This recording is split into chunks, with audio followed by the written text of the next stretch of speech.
More than 1,000 firefighters at the weekend battled the wildfire in central Portugal that destroyed 7,000 hectares of land and slightly injured 11 people. Temperatures were above 40 degrees Celsius in some regions of Portugal, and authorities said wildfire risks would remain very high or at maximum level across the entire country over the coming days.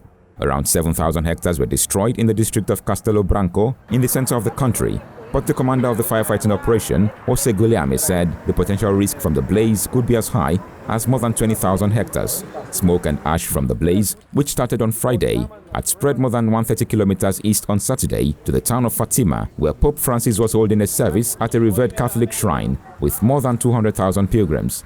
A further 400 firefighters were deployed to battle a separate wildfire in Odemira, near the southwest coast. Civil security official Tiago Burgess said the flames in Odemira were being beaten back on Sunday.